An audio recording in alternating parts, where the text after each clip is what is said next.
do mundo é nossa, com brasileiro não há quem possa. Eita, esquadrão de ouro. Às vésperas da Copa de 34, o futebol brasileiro estava dividido por uma nova crise interna. A Confederação Brasileira de Desportos defendia a manutenção do amadorismo, enquanto quase todos os clubes e federações queriam a profissionalização do futebol.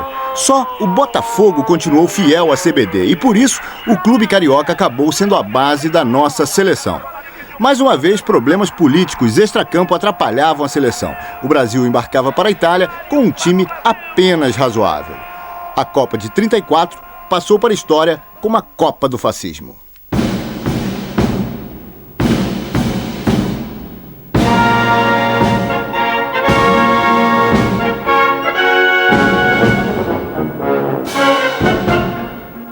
O país anfitrião, a Itália, era governado pelo ditador fascista Benito Mussolini. O grande sucesso de público da Copa do Uruguai 4 anos antes chamou a atenção de Mussolini, que percebeu a chance de tirar proveito político. Benito Mussolini lançou a Operação Copa do Mundo e deixou claro a seus assessores que não aceitaria outro resultado senão a vitória.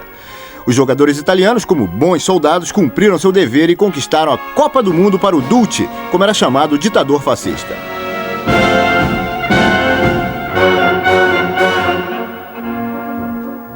32 seleções se inscreveram para a Copa da Itália, quase o triplo do torneio anterior. O grande interesse fez a FIFA organizar eliminatórias pela primeira vez.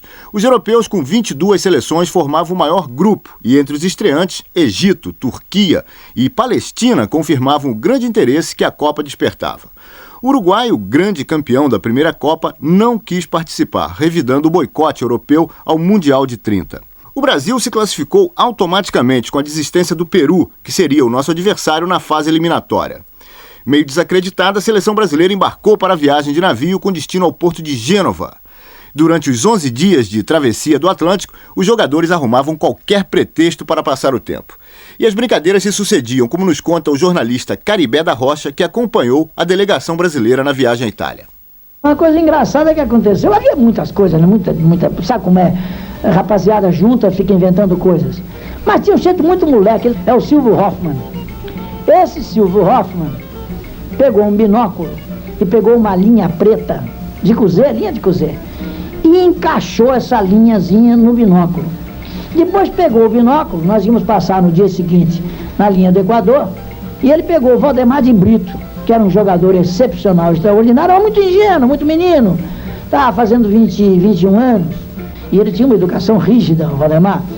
Então o Valdemar era muito ingênuo, e o Silvio pegou o binóculo e mandou ele ver a linha do Equador. Ele viu a linha do Equador e disse assim: mas olha, uma linhazinha dessa tão boba, parece uma linha de cozer com tanto cartaz, todo mundo fala nisso, pô, não tem nada demais.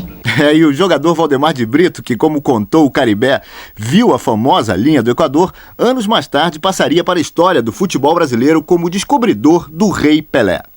Bom, depois do desembarque em Gênova, o time brasileiro não teve muito tempo antes da estreia na Copa.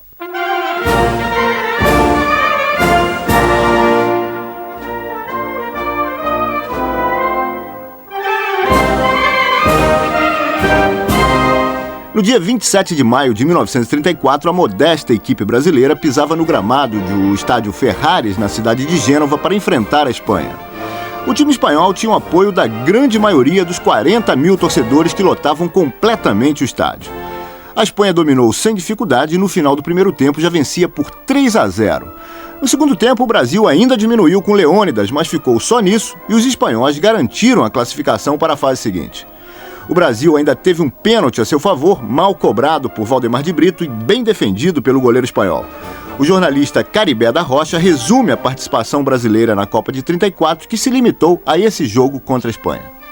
A derrota do Brasil frente à Espanha foi única e exclusivamente por uma coisa que a gente pode chamar hoje de falta de organização. Nós saímos daqui de navio, viajamos 11 dias, levamos uma seleção que absolutamente não representava a força máxima do futebol brasileiro. Chegamos lá numa quinta-feira de tarde, alguns ainda mareados, ainda com a ideia de que ainda estavam no navio, andando assim um pouco de perna aberta para lá e para cá, jogando. E tivemos apenas um ensaio, um treino muito ligeiro, muito rápido, e jogamos no domingo. Chegamos lá, todo mundo estranhou a comida, porque o negócio lá era comer macarrão, ninguém estava acostumado a comer macarrão aqui. O pessoal era do bife com arroz, com feijão e tal, aquele tempo era assim mesmo. E chegou lá, tem que comer macarrão, quer dizer, o pessoal estranhou a comida, estranhou a água, estranhou tudo. Como disse o Caribé, sem um planejamento básico e sem organização, o time do Brasil não foi muito longe na Copa de 34. Mais uma vez, a seleção não passava da fase inicial da Copa do Mundo. No dia seguinte à derrota, o jornal O Globo tentava amenizar o fiasco brasileiro. A seleção que ontem enfrentou os espanhóis não representava a força do nosso futebol. Mesmo assim, sempre se esperava que o entusiasmo e o desejo ardente de vencer diminuíssem as dificuldades. O Brasil voltava para casa e a Copa prosseguia para os vencedores. Ao contrário do Mundial de 30, desta vez nenhuma seleção sul-americana tinha passado para a fase seguinte. Somente equipes europeias se classificaram para as quartas de final.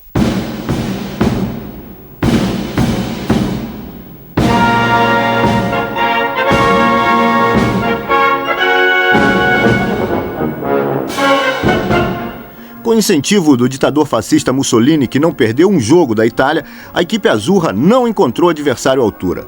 Depois de ganhar da Espanha, os italianos venceram a Áustria na semifinal e, numa virada sensacional, venceram a Tchecoslováquia por 2-1 na grande final, fazendo a felicidade de Mussolini e levando ao delírio os quase 75 mil torcedores que lotaram o estádio do Partido Nacional Fascista em Roma.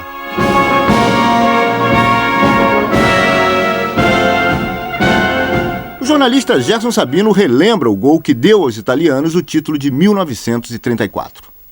A vitória foi da Itália contra a Tchecoslováquia e o Orsi, que era um naturalizado italiano, oriundi, ele fez um gol cobrando um córner, chamado gol olímpico. Um dia a gente fica sabendo por que chama gol olímpico, tem nada a ver com gol cobrado de córner.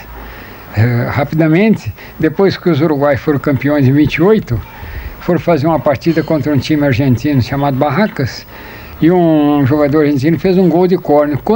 Como era um time campeão das Olimpíadas, ficou com o nome de gol olímpico. Não era por causa de ser córner, não. Mas os jornalistas no dia seguinte pediram ao Orsi, tentou 20 vezes fazer o mesmo gol da vitória, não conseguiu. Repetindo o feito do Uruguai, mais uma vez o time da casa conquistava a taça Jules Rimet. E a festa era toda italiana.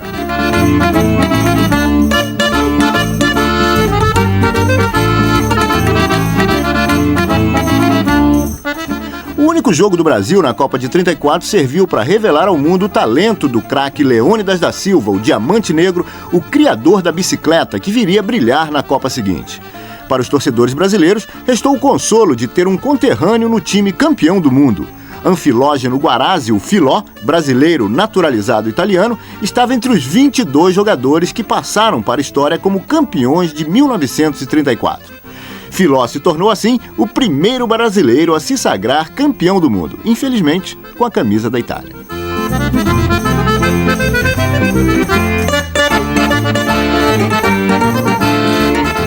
Mas um campeonato genuinamente verde-amarelo continuava a ser um grande sonho para a torcida brasileira. Um sonho que ainda teria que esperar um pouco. Para a Copa da França, em 1938, as esperanças de um título se renovariam e a febre da Copa do Mundo voltaria a contagiar todo o Brasil. Não há quem possa, eita esquadrão de ouro, sambando com a bola.